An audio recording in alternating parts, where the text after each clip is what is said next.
Na-miss niyo ba ang kwentuhan namin ni Ding Dong sa Sarap Diva? O baka naman nanood nga kayo pero medyo bitin? Pwes, ito ang kabuuan ng aming one-on-one with Ding Dong. Ayan, sige. So, anong mga ingredients mo, Dong? Okay, meron tayong, syempre yung balot natin, which hinati na natin into the two major parts. Okay. Una, yung sisiu, ang favorite mo, ate. And of course, ang itlog at ang yung matigas na parte. Tapos we have flour, we have toyo, suka, we have garlic, we have laurel and oil. And of course, yung sabaw ng balot. Yan yung, di ba, syempre, higop-higop natin. Yan, nilarasam-rasam natin na sabaw. Niwalay natin. Of course, meron tayong manggang hilaw at bagoong. Wala lang. Ha? Wala lang. Wala lang. Ano yung mga ginagawa mong sanay kang... Ito mo yung bituka? Oh, yeah! Kaya nga nilalagyan natin ng puti. Hindi ko kinaya yan. Okay. Gawin natin. Ayun. Yung hair mo, para mas maganda, ha? Okay. So, teka muna. Ikaw ba para kang asawa ko? Yung parang may ahas?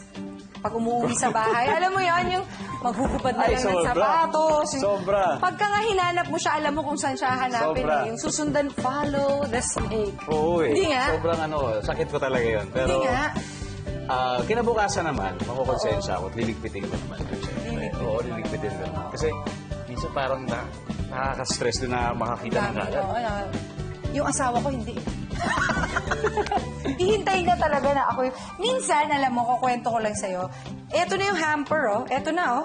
Eto na, oh. Andito yung brief niya, eh. Isang dangkal na lang, eh. Eh, baka Dito, naman, sobra kasi yung pagod, di ba? Hindi, pero isang dangkal na lang, eh. Isang dangkal na lang. Talagang pagtingin ko. Hindi umabot. Nangyari. Ako nga minsan, hindi ako maabot sa kama, sa pagod. Hindi nga. Kalahati lang ng katawan ko yung nakagano. Hindi nga. Hindi kasi naman po yung mga shooting po talaga, especially pag may soap. That's right. Ang hirap. Minsan talagang halos 24 hours kang... Oo nga. Pero, Drama. alam mo ate, isa sa pinaka-memorable ko na show, yung show natin, yung I Heart You Pare. Oo nga. Kasi sobrang ganda ng feel. Parati ko sinasabi yan, isa sa mga hindi ko makakalimutan. To the point na, nung natapos tayo, Oo. parang binabalik-balikan ko pa yung lugar. Kasi na-miss ko talaga yung place. Kasi parang naging bahay natin siya for a 6 long months. time. Yeah. For a long time. Kasi kami ni Kuya mo, sa totoo lang, nung nagpa-prepare kami for the wedding, medyo nag-aaway kami ng konti. Okay. Kasama yun eh. Wala lang, parang siguro, actually, it was more of me. Ako yung parang, I don't wanna get involved, yung ganun ako. I don't know why. Pero syempre, in the end, I want it to be a perfect wedding. Ikaw, kayo ba may ganun? Normal yun normal yun na medyo like, pinag-aawayan namin yung guest list. Naku, yan sigurado. Hindi nga. Meron ba kayong gano'n? O wala pa naman kayo kami dun sa point na wala pa naman? Wala pa kami. Pero, agree ako dun sa sabihan. Gaya din ang nabanggit mo na it's really for the bride. The wedding day is really for the bride. So, everything about her.